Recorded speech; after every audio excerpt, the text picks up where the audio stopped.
Let's talk about one of the most maddening human experiences out there, that giant gap between having a dream and, well, actually doing something about it.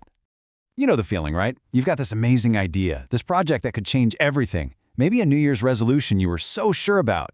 And then, poof, weeks turn into months and you haven't taken a single step. It's so frustrating, and it's easy to fall into that trap of thinking, what's wrong with me? Well, here's the big reveal. You're not lazy. Not at all. What you're experiencing is actually a very normal, very predictable, and honestly, a pretty fascinating cycle happening inside your brain. And the best part? Once you see how it works, you can absolutely break it.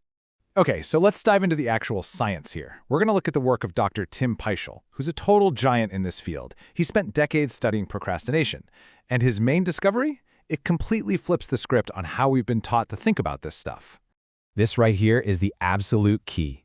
Procrastination has nothing to do with being bad at managing your schedule.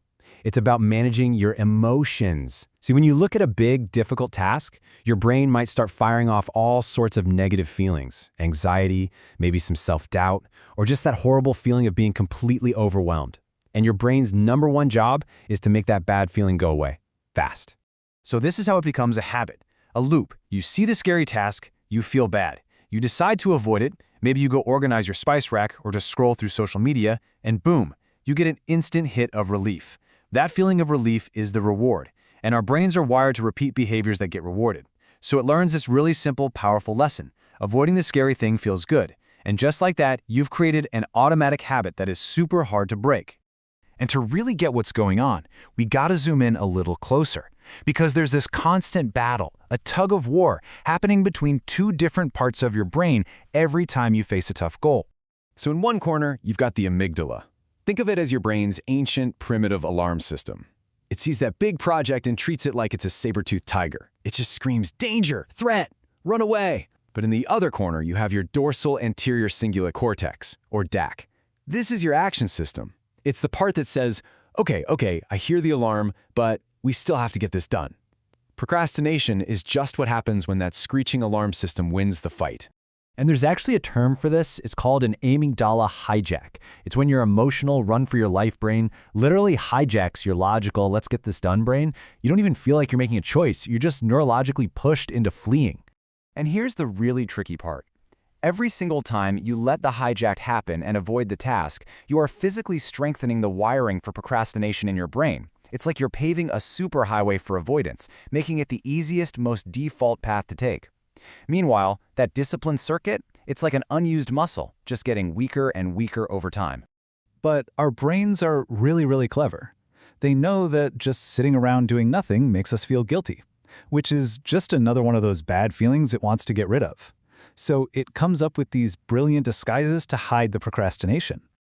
Let's talk about the two sneakiest disguises in the playbook, perfectionism and its even more deceptive cousin, what we call productive procrastination.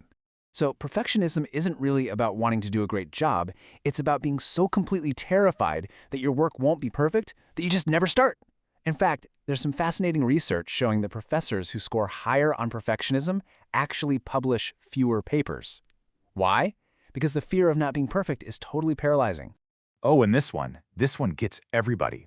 This is where your brain brilliantly swaps the really scary, high-stakes task for a much safer, lower-stakes one that still makes you feel productive. So instead of writing your actual essay, you spend 2 hours color-coding your notes. Instead of actually applying for new jobs, you polish your resume for the 10th time. You get to feel busy and accomplished, but that big scary thing, it's still sitting right there, untouched. Okay, so we've diagnosed the problem. We've looked at the brain science. We've unmasked the disguises. The big question is, how in the world do we fight back? How do we break this cycle? Believe it or not, after all that complex neuroscience, the solution is, as Dr. Pychyl says, almost embarrassingly simple. You just have to start. That's it. You don't have to finish it. You don't have to do it well. You just have to begin. So here's how you do it, in 2 super practical steps. First, the moment you feel yourself starting to procrastinate, just stop and name the feeling. Just say to yourself, okay, I'm feeling really anxious about this. The act of naming it actually shifts activity from your emotional brain back to your rational brain. Step 2, make the first step of the task stupidly, ridiculously small. Don't think, I have to write this report. Think, I just have to open the Word document. Don't think, I have to go for a run. Just put on your running shoes. That's it. Now, I know what you might be thinking. Really? That's it? That seems way too simple. But there is some really powerful science that explains why this tiny little fix is so incredibly effective. Check out one of Dr. Pychyl's classic studies. He gave a bunch of students pagers and would ping them all day for the 5 days leading up to a big deadline. And early in the week, the procrastinators had all the classic excuses. Oh, I work better under pressure, or I'll be more in the mood tomorrow. But here's the kicker. When the deadline finally forced them to start, not a single one of them was happy they'd waited. Every single one wished they'd started earlier, because they all realized the task wasn't nearly as bad as they had built it up to be in their minds. And that brings us to the single most important, most powerful takeaway from all of this. Listen closely. You are not avoiding the task itself. You are avoiding the feeling that you predict the task will create. And you want to know the most empowering discovery from all this research? Your brain's prediction about that bad feeling is wrong. It's almost always wrong. The terrible feeling you're anticipating is basically a ghost.